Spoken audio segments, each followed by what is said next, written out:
Mark 10, verses 32 through 45. The basic idea here, maturity in Christ. I think it's interesting, a lot of us as Christians, we really want to go deep into God, and we want to grow deep in maturity. But I think today we're going to see that the things that are required as we go deep in maturity with God are honestly the really hard things that a lot of us, weasel out of. At least I know I do a lot of the time. And so I want to encourage us in that today. So we're going to read. Oh, I didn't grab the clicker. Sorry about that. Thank you. Okay. All right, mistake number 1. There we go. Okay, so we'll just start. I'm just gonna read the whole section, and then we'll kind of go back, look section by section. If you haven't been with us, we are going through the book of Mark, and we're going.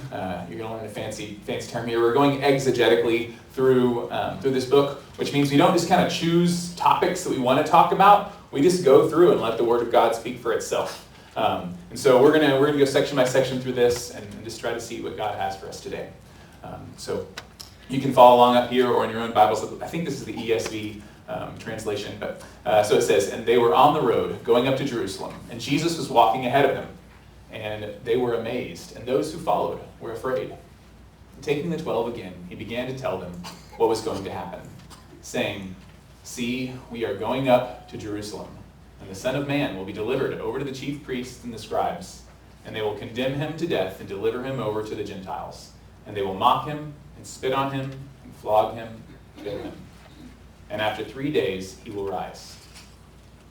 And James and John, the sons of Zebedee, came up to him and said to him, 'Teacher, we want you to do for us whatever we ask of you.' And he said to them, 'What do you want me to do for you?' And they said to him, 'Grant us to sit, one at your right hand and one at your left, in your glory.' Jesus said to them, 'You do not know what you are asking. Are you able to drink the cup that I drink, or to be baptized with the baptism with which I am baptized?' And they said to him, 'We are able.' And Jesus said to them, 'The cup that I drink, you will drink. And with the baptism with which I am baptized, you will be baptized. But to sit at my right hand or at my left is not mine to grant, but it's for those for whom it has been prepared.' And when the 10 heard it, the other disciples, they began to be indignant at James and John. And Jesus called them to him and said to him, 'You know that those who are considered rulers of the Gentiles lord it over them, and their great ones exercise authority over them. But it shall not be so among you. But whoever would be great among you must be your servant, and whoever would be first among you must be slave of all. For even the Son of Man came not to be served, but to serve, and to give his life as a ransom for many.'" All right, so the big idea we're looking at today is that the path to greatness and the path to maturity in Christ is through suffering, service, and through humility. Again, the path to greatness and to maturity in Christ is through suffering, service, and humility. So let's look at this first section. The title says Jesus foretells his death a third time. So there were 2 other times before this where Jesus foretold that he was going to die. He was going to be beaten, and he was going to suffer. Right? This third time, it's a little bit different. It's a little longer than the other sections, and most commentators kind of say that the thing that's kind of unique about this one is the language. He says, "We are going up," right? We will be delivered. And so they say that the language here is that here, the other 2 times, it's entirely passive. It's all done to him. But here, in this section, he is like walking into it. Jesus says, no one took his life, he laid it down. And I think that's really important, that Jesus' sacrifice was voluntary. It wasn't accidental. He got there and then he kind of got trapped. This was the plan all along, right? Sorry, I got distracted. So the thing that I wanted to kind of take a second, though, in this section and consider is that a lot of times, I think for most of us who've been walking with the Lord, we would say that over time, our Christian life and as where God takes us, it looks different than we expected. And that's the same for the disciples, right? But I think that throughout Jesus' ministries, we see that he warns people that they will be persecuted, You will go through many trials. You'll suffer many things for my name. But I think that the church in the West, more and more so, there's been this growing kind of belief. It's been a part of the church. Most of us have probably heard the title, the prosperity gospel, right? And most of us probably reject it flat out. And the prosperity gospel, what it says is it suggests that if we follow God, then we will receive, our lives will be stable. Our lives will have financial prosperity. We'll have like money and wealth, right? And that really we'll experience like worldly happiness. And there's not a lot of indication in that scripturally, right? And honestly, the prosperity gospel suggests that if you are not wealthy and your life isn't stable and looking good in the world standards, that maybe your faith is suspect, right? Maybe you don't have enough faith, right? But Jesus, in his ministry, and then we see in the New Testament, it's kind of the opposite.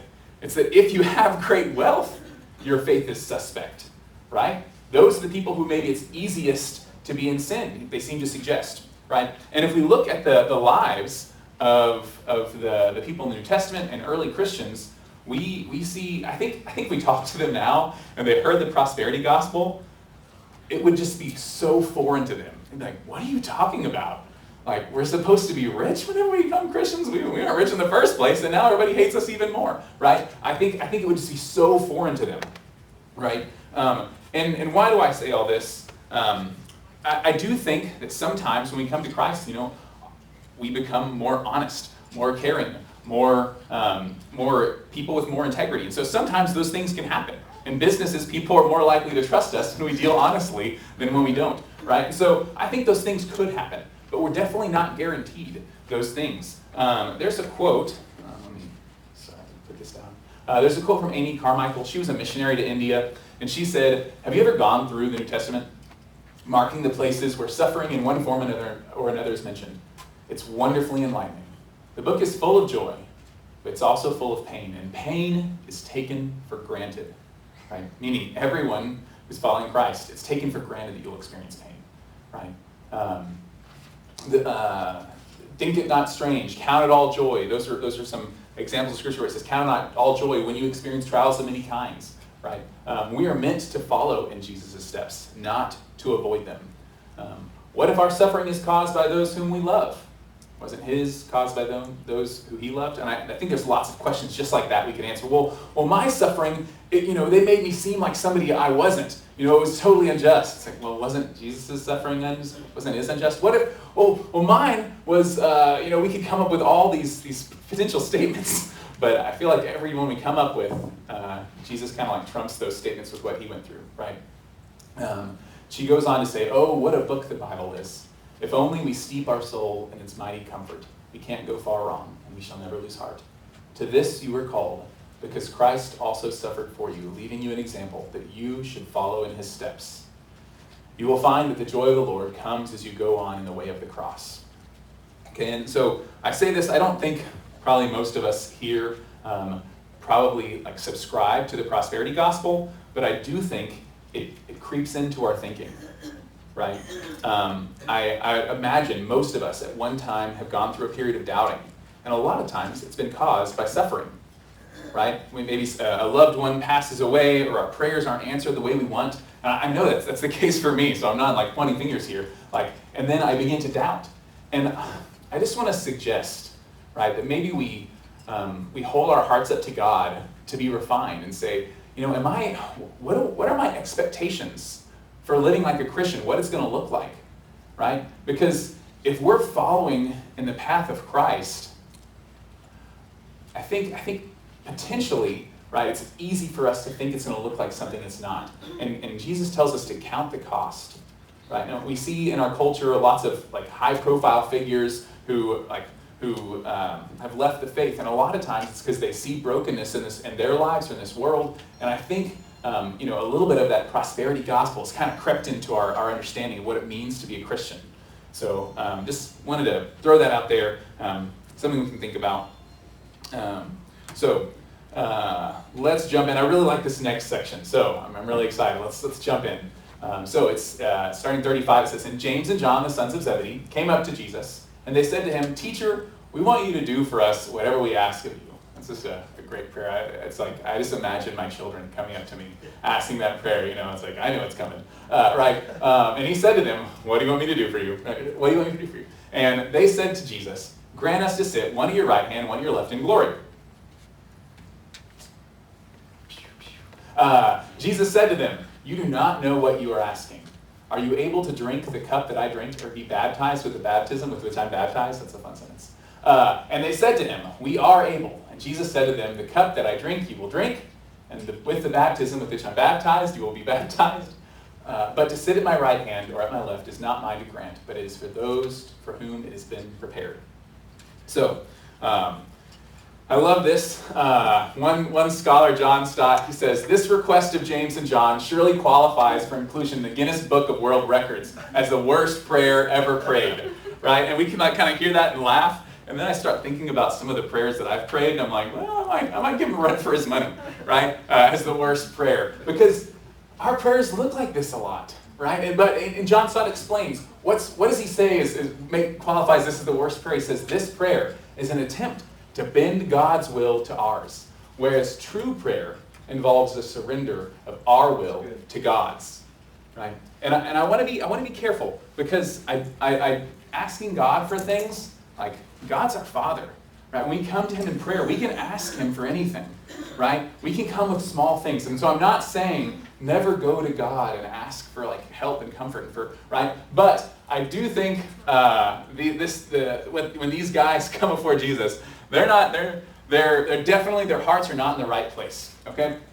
I still remember this one time when I was in high school, and I was kind of like a new believer, and we went to pray for someone, I think it was at a hospital, and they had some terminal illness. I'm not sure what it was, but when we got there, we were praying for this person, and one person, they just go up and they instead of praying for their healing, which is kind of everybody else is, pray for the healing, they go up and they say, Lord, I pray that, Miss so-and-so, that she would be firm in her faith in the midst of suffering, and that her suffering would bring you glory. And I was like, how rude that she would possibly not pray for this lady's healing. What is going on here? She's a religious nut, right? But then I kind of stuck with me. In the next few days, I was just thinking, I was like, man, I think that was probably the best prayer I've ever heard. Doggone it! And I think that our prayers, and so I guess I just again, another thing I just want to put to you, what does your prayer life look like? Take a second, think about some of the most recent prayers you've prayed, right? Have they been, God, give me this, God, accomplish this for me, right? Or have they been, God, help me, teach me to be obedient in the midst of whatever you bring, right? And again, I'm not saying we can't pray for things, but I think as we're talking about Christian maturity, I think as we grow in maturity, our desire will be more and more for God's way and less for our way, right? This is the other part I really like. I want to look, what does this prayer and Jesus' response say about James and John? What does it say about Jesus? Okay, a couple things. One, about James and John, this says that they were very, very ambitious, right? They had such a desire to be something, to be important, to be right in the midst of the most important things in the universe, right? They're saying, we want to be at the center of the universe, right on the outside of you, right? Some people say this is because James and John were the richest of the disciples. We don't really know. We do know that whenever James and John, whenever Jesus called them, He called them from their father, and it said their father had hired hands. So some people say, oh, well, maybe they were richer, so they thought that they were just a little bit better than everyone else, right? They thought, oh, well, I should take this position. So some people say that, but we don't really know. But ultimately, the thing that I think is really cool is Jesus never rebukes them for their ambition. He never says you shouldn't desire to be great, right? He never says, hey, slow down. You just need to calm down a little bit. You're going way too far. He just very calmly rebukes them and says, you don't know what you're asking for, right? But as we continue to go through this passage, Jesus encourages us to follow after our ambition, right? If I think we have a lot of people who are parents here. As our kids are growing up, ambition should never be like put down. We just should calmly like instruct in how to like channel true ambition to really accomplish something that matters, right? I mean, I really love that. I love Jesus' like calm response towards that of instruction. Okay, so 1, it says that James and John are really ambitious. 2, it says that James and John completely misunderstood the basic part of Jesus' message, right? The basic fundamentals of Jesus' message, they are completely off, right? And I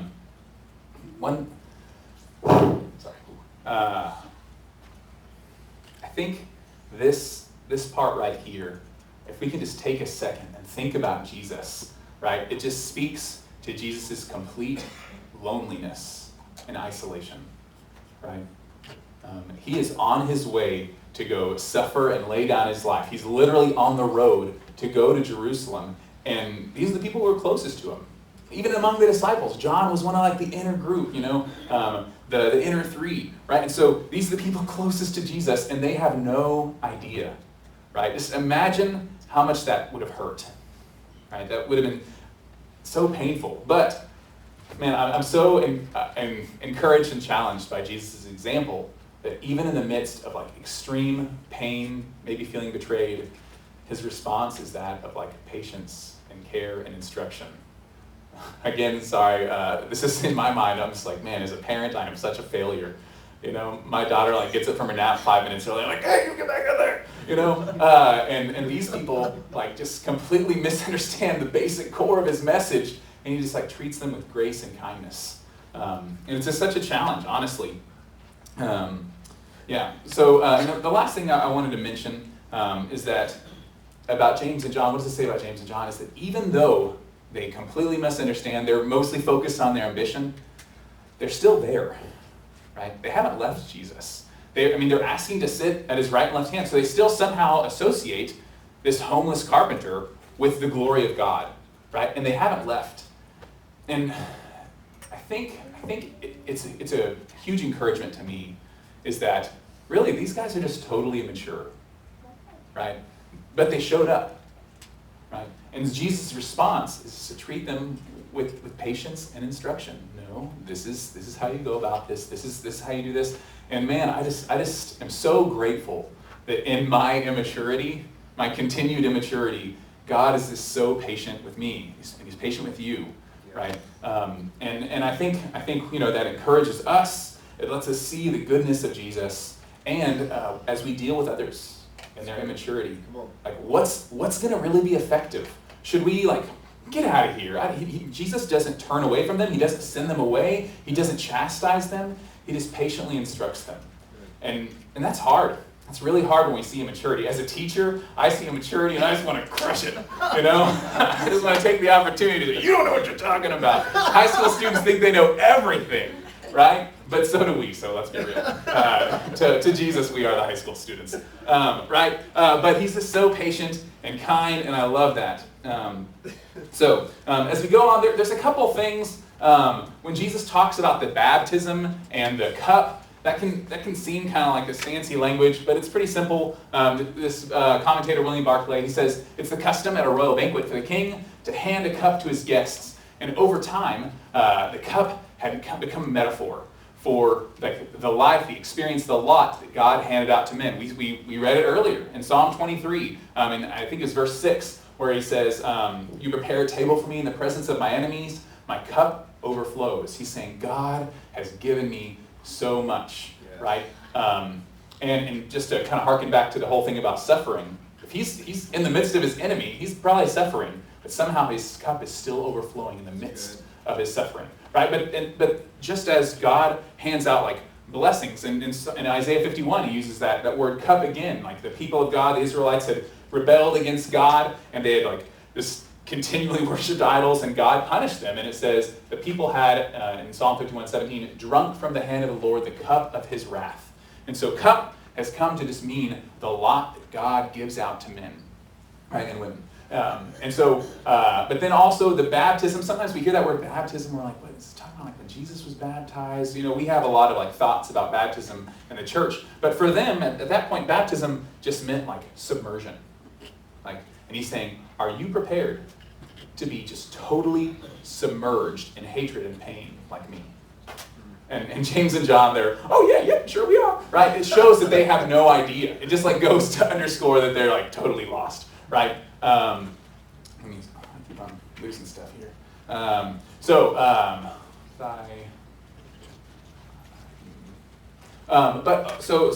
I guess ultimately the thing that also sticks out when we're looking at Jesus in this passage, we see his patience, his kindness, his instruction towards James and John, but also ultimately we see that the thing that is kind of like rooting him is his obedience to the Father, right? And his response to their request, he just says, well, first he says, you don't know what you're talking about, right? But then he goes on to say, that's not for me to offer you.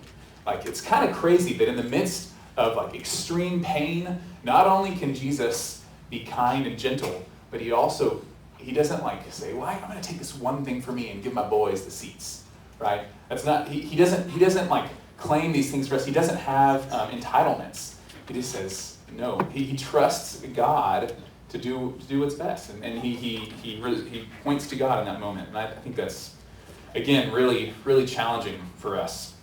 So let's go to this final section. We're going to get crazy here in a second. So it says, when the 10 heard it, the 10, that's the other disciples, they began to be indignant at James and John. And Jesus called them to him and he said to them, you know that those who are considered rulers over the Gentiles, they lord it over them. And their great ones exercise authority over them. But it shall not be so among you. But whoever would be great among you must be your servant. And whoever would be first among you must be slave of all. For even the Son of Man came not to be served, but to serve, and to give his life as a ransom for many. This is one of the greatest sections in all of the Bible. And a lot of people say that this is the kind of the pinnacle of Mark in some ways. And so one thing that I think is kind of funny, I think a good practice when you're reading the Bible is to imagine what was going on, right? Just to kind of imagine, just picture it all, right? So you see James and John, they kind of come over hey, Jesus, can we talk over here for a second? And they kind of go over to the side. Obviously, they don't want the other disciples to hear them. Hey, and they ask them this thing. But one of the other disciples, I imagine him, when they kind of take Jesus aside, they already know James and John are kind of like this. So they're what are they doing over there? And he kind of, he's chopping wood or something, listen over there. And he hears, and then he's like, oh my gosh, he goes over, hey, Andrew. He's telling these other guys, and they're all like, what in the world is going on? And Jesus sees that this is just getting out of hand. And I think it's really funny that everybody's getting offended. I can just imagine this whole fight. Everybody's, the only person who's not offended is the one person who has the right to be. Right? The only person who should be offended is Jesus. But everybody else is so offended. And the reason the other disciples are offended is probably because they're like, oh, we should have done that. We should have asked him first, right? But I think it just, again, just a little side note, I think it says something about Christian maturity.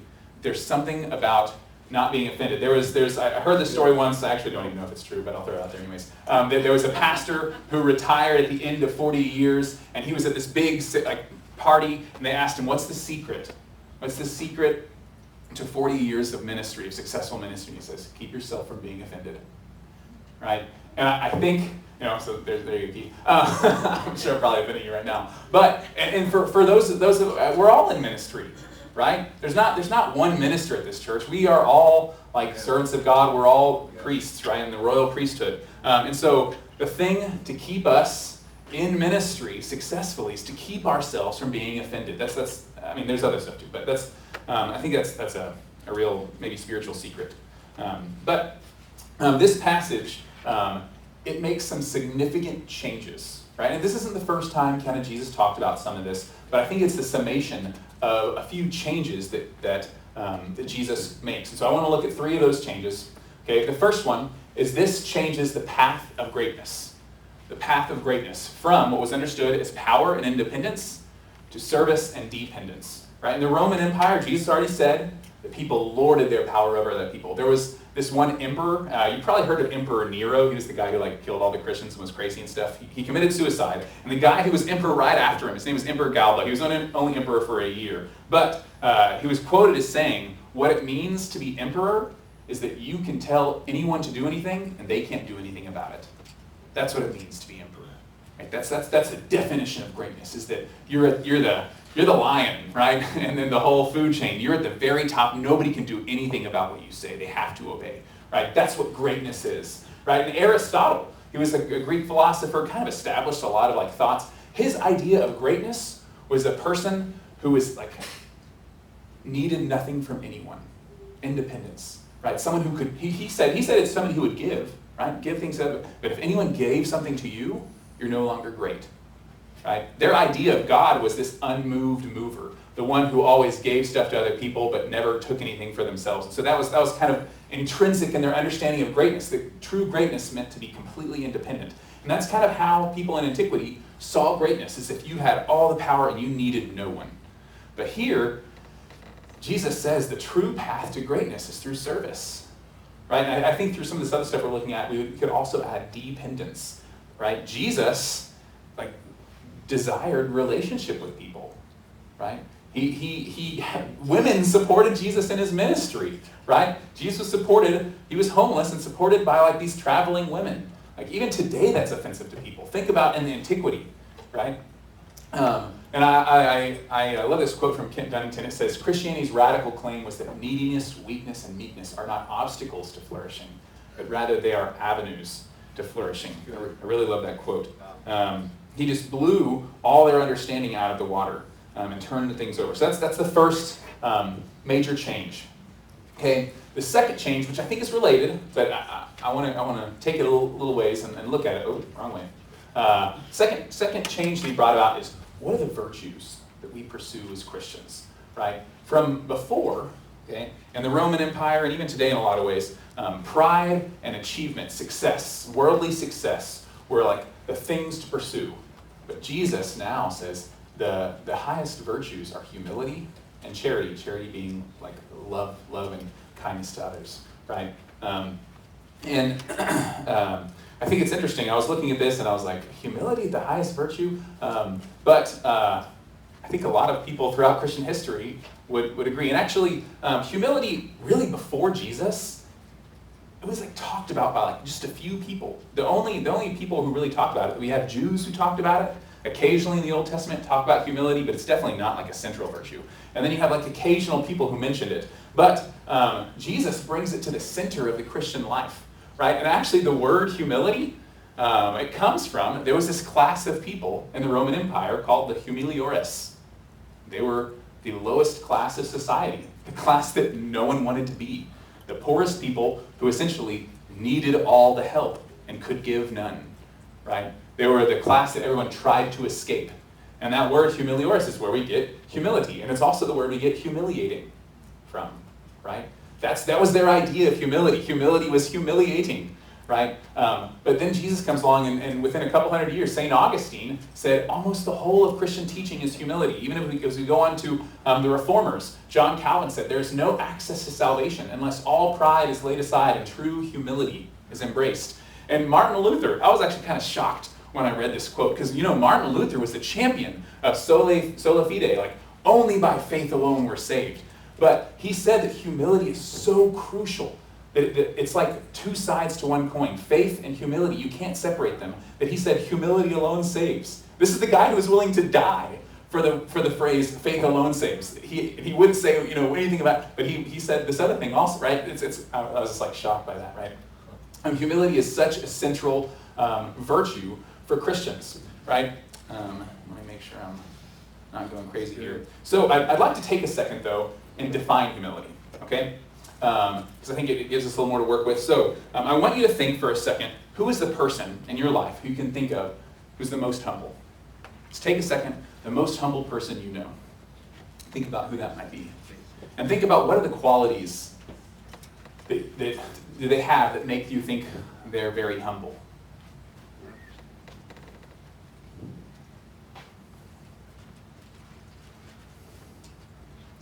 Okay, so when I think of humility, there's a few people. I actually think Andrew's really humble, and David Recorder is. But I think I'm going to say my dad is maybe the most humble person I know, okay? And some of the qualities that I associate with him, my dad is constantly giving to people, and he never feels taken advantage of. I have no idea how he does it.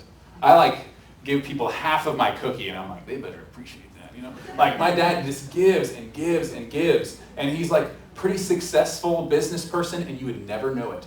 He never says anything about it. He's an attorney who practices Social Security. Also, people who are like at the bottom of their luck, Social Security, they can't draw from Social Security. He's there helping them, and you would never know, right? Also, it is like ridiculously hard to get this guy angry, right? I should know. I'm an infuriating human being, and it is really hard to make him angry. He's just so patient and kind, and he's constantly giving. And he's I was gonna say he's really humble, but that's the definition of humble. He doesn't try to do things that he's not good at. He's very quick to admit his weaknesses, his limitations, but he'll try to help people nonetheless. But he's very quick to admit these weaknesses. So, and I imagine what the person you thought of probably had some of those similar qualities, right? I imagine some of those. So modern philosophers have kind of like talked about what is humility, and so we're just going to use their definition. I kind of made them Christian a little bit, but there's two kind of main things, and they debate which one is more central, but they say these are the two qualities that are essential, the core of humility. So one is proper unconcern for yourself, right? Not like, if somebody if you get a lobotomy, they cut off like part of your brain or something, and then suddenly you don't think about yourself. It's not that. It's not like someone who doesn't think about themselves because they lack the brain capacity or something like that. This is a proper unconcern of yourself. The humble person has an especially low level or concern about her worth, her skills, her achievements, status, and entitlements because of an intense concern for God and his purposes, right? It's not that they just don't care about themselves. It's they care about God. They love God so much that it looks like they don't care about themselves, right? It looks like they're not worried about the nice things in their house because they're concerned with God's glory, right? So that's one. The other one is proper limitations owning, right? So proper understanding and acceptance of one's limitations. And that's the humble person owns his limitations and is undisturbed by them, gladly accepting of their dependence. He does his best to control and minimize negative effects of his limitations, but ultimately recognizes that limitations make it possible for us to enter into a dependent relationship with God, right? And the reason I go through that whole process to define these things is because, I don't know, for me, sometimes I can be like, I'm a pretty humble guy, right? But then when I actually really define it, I'm like, yeah, I'm not either of those things, even like a smidgen, right? My wife, she was like, well, maybe I was right. Like when we really define stuff, it's harder for us to weasel out of it. And so I think that's one reason it's maybe important to define it. But the other reason I really wanted to define it, if I can see where I am here, sorry.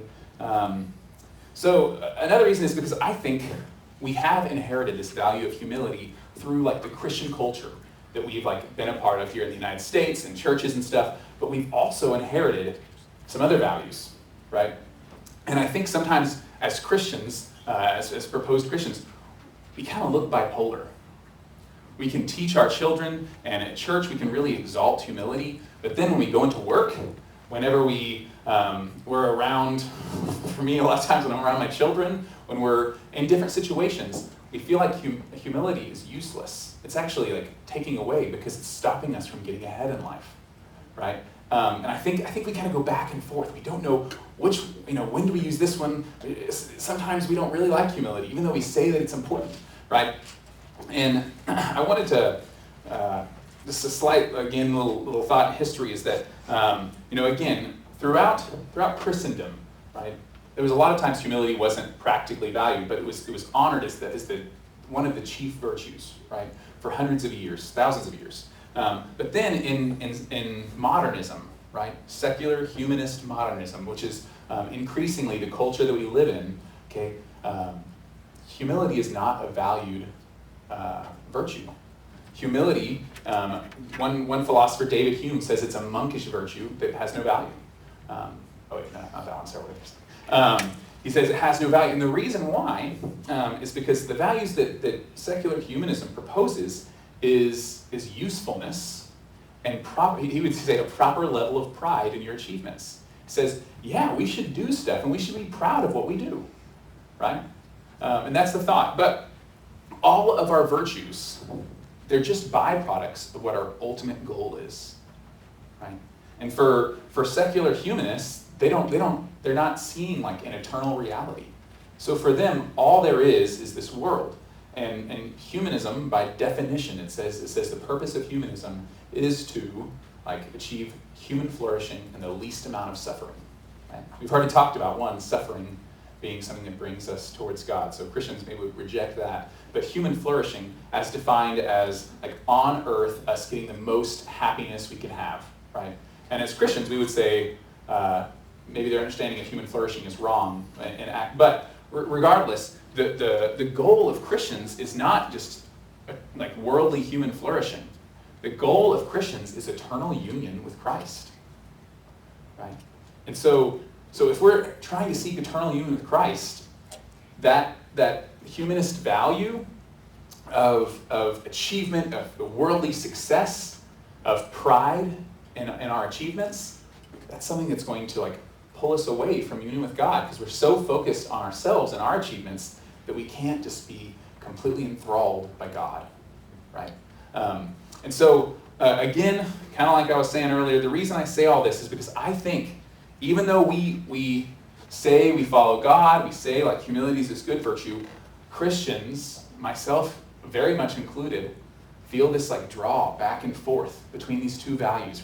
I really want humility, but there's a promotion coming up, so I'm going to leave that to the side, and so I'm going to show everybody how great I am, and I'm going to downplay how great everybody else is, right? Instead of seeking to serve others, right, and promote them, we seek self-promotion, right? And so, again, all that I just wanted to focus on, because I think this weird explanation, going through all this, it just shows why we waffle back and forth between a highly valuing the virtue of humility and then also seeing it as useless at times. But that being said, and again, I wanted to also just mention that ultimately, right, as Christians, we believe that following the way of Christ is what will bring about the most human flourishing, right? It's the classic seek first the kingdom of God, and all these things will be added to you, right? Jesus says that it's through service we will be great. It's very easy to not believe that in the world, right? But for Christians, we believe that it's true. But I think a lot of times it's really difficult to actually implement. I can get really jazzed. I hear a sermon, I'm going to go serve, and then a week later, I'm I don't know, sitting eating popcorn, watching TV or something, right? Right. So, what are a few practical steps we can take to move towards service? Please, someone say you've seen this meme, so I'm not just do it. Okay, so this guy just has this video where he just shouts, "Just do it," at people. Thank you. So, a couple things. How do we move our hearts into service and humility? Because sometimes it's hard. So, one, just do it. Start serving. I was actually talking with Keith the other day. I was when Keith goes and he's eating meals at a restaurant, he'll ask to pray for our waiter or talk to them about God. And I was what? Do you always feel doing that?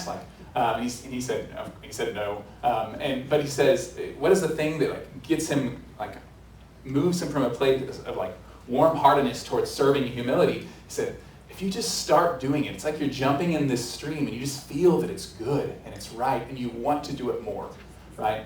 So one thing, just really practical, just start serving. And we're made to love that.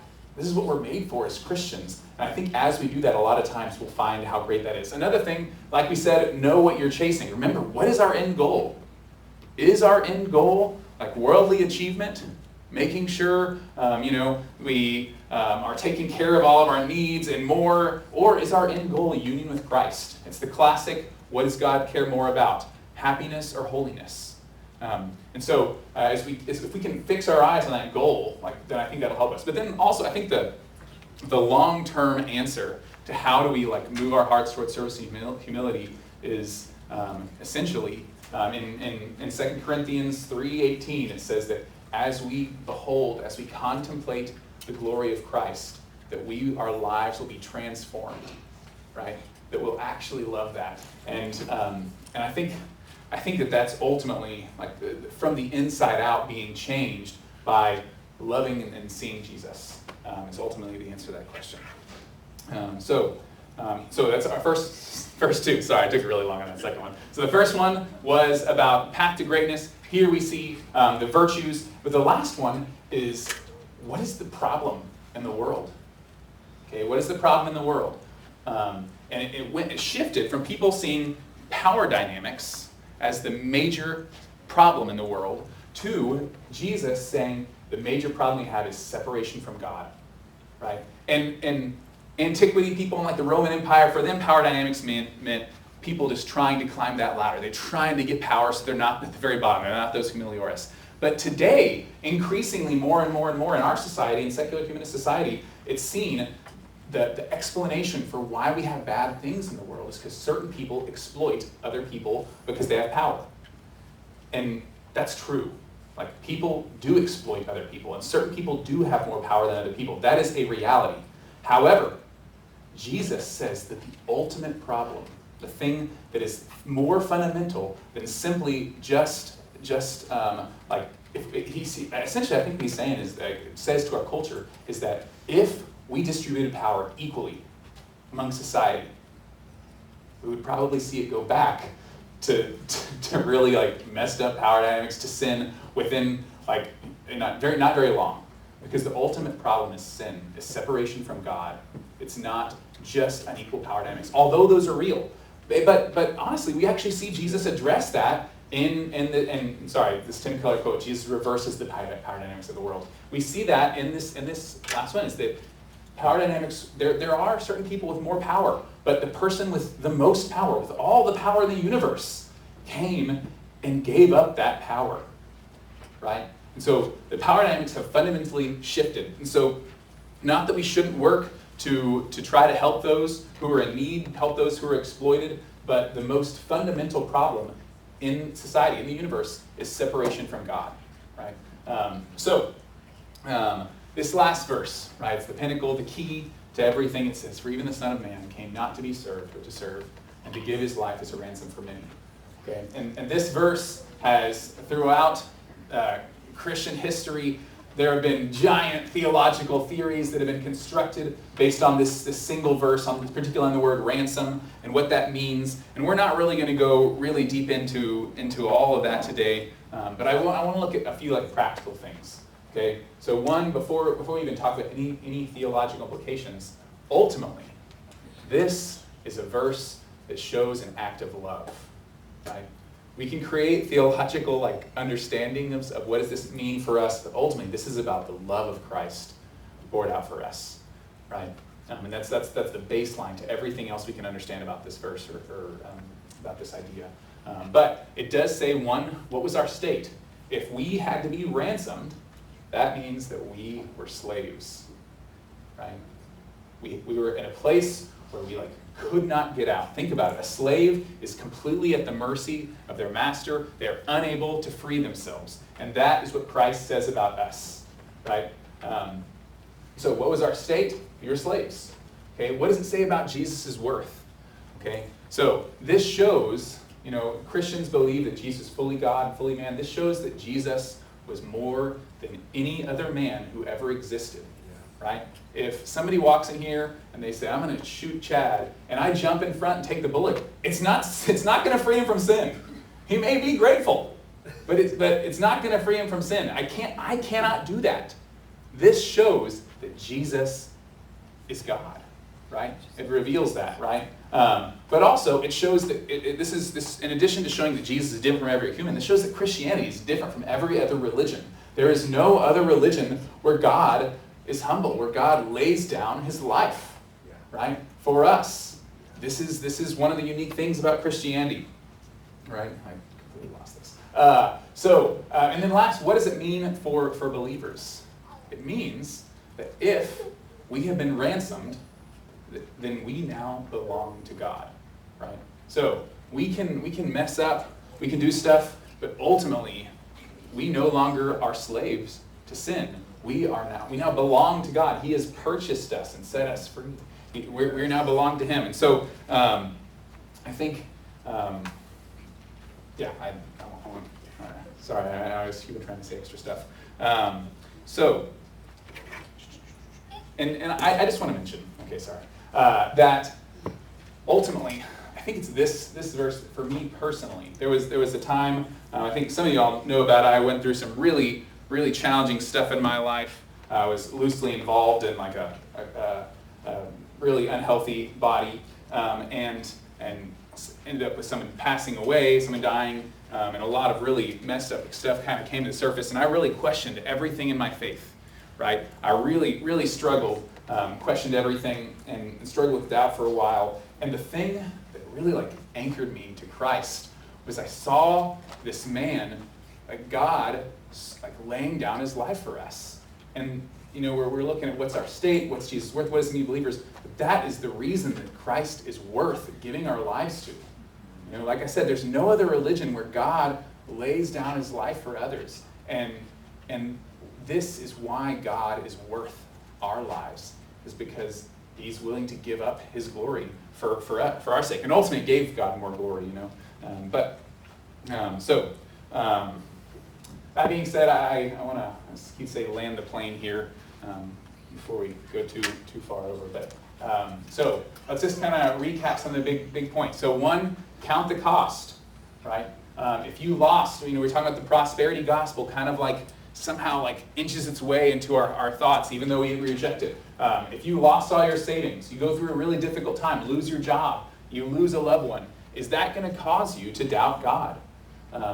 And that's just a question I think we can maybe just reflect on. Two, what's your prayer life like? Are we asking just things for ourselves, or do we see it as an opportunity to submit to God's way? That's a real opportunity for growth and maturity in that. And then three, we face that same choice that James and John faced. Are we going to get and to rule? Or are we going to give and to serve? And I want to take a second, just before we wrap it up here, is that research says that if I give you too many things to think about, you won't do any of them. So I just want to think about one person, right? I think a family is like a really good place to start. But as we go out, coworkers, employers, employees, community, neighbors, friends, and a lot of times in our lives, we hear the gospel and we accept it in like a theoretical sense, but it hasn't really like reached down into all the parts of our lives and all of our relationships. And so I encourage you to take a second, like your interactions with your children, with your spouse, with your parents, with coworkers or employees or employers, like, do they have the love and the patience that Jesus had with His disciples? Because that would maybe just be a clue that maybe you're not serving them as like the gospel calls us to. And so I encourage you, and honestly, I just encourage you to think, right, if someone comes to mind right now, maybe we could just trust that maybe God is bringing that person to mind, right? Take one person and think like, man, this is a person, I'll just give a little example. Even though I was thinking about this, I kind of mentioned it earlier. I'm a teacher. I stay at home with my two girls over the summer, and when they go, they have like at 2 p.m. they have their nap. It's just like such a glorious time. And my 4-year-old thinks of every excuse to come out during that nap. Every excuse, right? And I do not look like Jesus with the disciples. I look like Brian with a really angry face. Get back in that room, and whatever. And so I just realized, man, I'm not applying the gospel to my relationship with my kids in a lot of ways. I'm looking to like serve myself. I'm saying, well, I need some me time, right? That's not who Jesus never talked about me time. He rarely had any, right? And so I just want to encourage you all, think about at least one person who you can lay your life down, who maybe you haven't been serving, and you can take an opportunity. I think as we jump into those things, we'll find that we're weak, we're failing, but it's in the midst of that failure and that weakness that we can depend on Christ. And really, I think that grows us a lot in relation to the Lord. Let me pray for us. Lord, God, we just thank you for your way. the way you set things up, God. That the path to greatness is through serving. God, we thank you for how you served us, how you instruct us patiently with care and kindness. You haven't turned away from us. You haven't sent us away, Lord. God, and like we sang earlier, we want to be like you, Jesus. It's hard. It's the road that's maybe less traveled, God, but we just ask that you would give us strength and grace to follow you, strength and grace to walk in maturity, Lord, not because we're great, but because we want to be about your business. Lord, we want to be transformed. Jesus, you're good. Thank you for who you are. God, come and move in us today. Encourage us, challenge us. We love you. It is in your name.